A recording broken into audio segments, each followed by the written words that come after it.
Welcome to the Explainer. Today we're dropping you right onto a live trading floor on September 9th, 2025. And let me tell you, the morning is pure, unadulterated chaos. So it's just past 9 a.m., and for the lead trader, Mr. Raffi, the first battle of the day, well, it's not even with the market, it's with his software. His main trading platform, NinjaTrader, is completely down. The most essential tools of his trade are failing him right at the starting bell.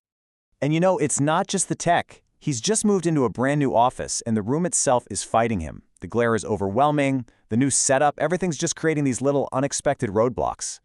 So while he and his team are frantically scrambling for the right cables and connections, he has to apologize to his live audience. Yeah, this isn't some private meltdown. It's all happening in public, which just adds this whole other layer of pressure before a single trade has even been placed. Okay, so why all this disruption? What's with all the chaos? Let's actually break down the method behind what seems like total madness. And here's what's really interesting. There's actually a strategy behind this move. See, Mr. Raffi has deliberately split up the team. The main floor, which is now led by Mr. Janeed, that's for teaching the newbies, the fundamentals. But Mr. Raffi, he's moved into this smaller, quieter office so he can focus on the really advanced stuff, high-level position trading, and even developing a new app for the company. So it's this strategic split, right? Education versus pure execution. All right, so with the HDMI cables finally getting sorted out, the team can take a breath and shift their focus from their own chaotic room to the chaos of the global markets. It's time for the morning briefing. Let's see what they're really up against today. And the landscape is, well, it's quiet. Almost too quiet. The S&P 500 and the NASDAQ, they've been pretty much flat all night. I mean, as the briefer puts it, the NASDAQ just hasn't done anything. You can feel that everyone is just holding their breath, waiting for the big economic news, the CPI and PPI reports that are coming later in the week. It's a classic holding pattern. So the general feeling on the floor is clear. Today is going to be a day for patience. It's expected to be slow, no big moves are really on the radar. But, as we're about to find out, one particular asset did not get that memo. Right, so just as the team is kind of settling in for what they think is going to be a slow day, the market briefing just drops an absolute bombshell. Because in the middle of all this quiet, one commodity is making an absolutely earth-shattering amount of noise. And you can literally hear the disbelief in the briefer's voice. Gold isn't just having a good day. No, it is on a one-way trip straight up, smashing every single record they have ever seen on their charts. And the number, it's just staggering. Gold has rocketed to $3,700 an ounce. Now, this isn't just a new high for the year. We're talking about the highest price for gold in recorded history, ever. So you have to ask, right? What on earth is driving this? Well, the briefing reveals this monumental shift in the global economy. For the very first time, global gold reserves are now worth more than US dollar reserves. I mean, think about that. It's a fundamental economic change. And it's got traders projecting a $5,000 price target. And here's the weird part. Silver, which usually follows gold's lead, is actually down. Okay, so let's just recap.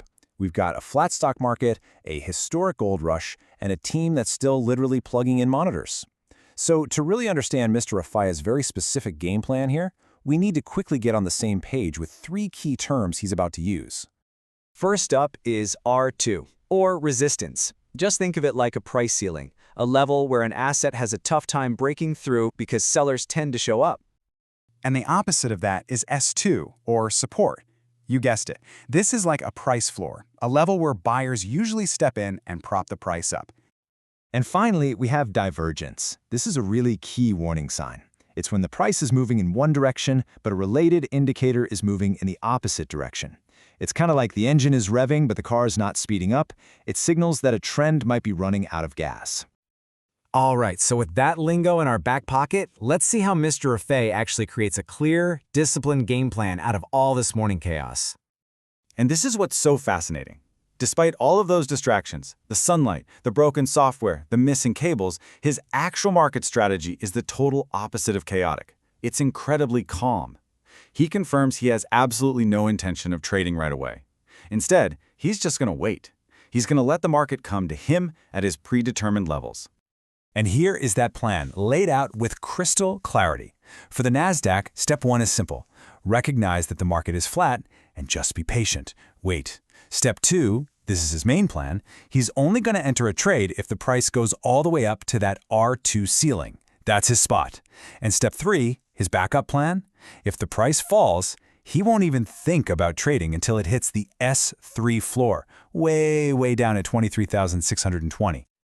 And this is the crucial takeaway. He boils down all that noise, all the data, all the morning's chaos into 3 simple words. R2 is my plan.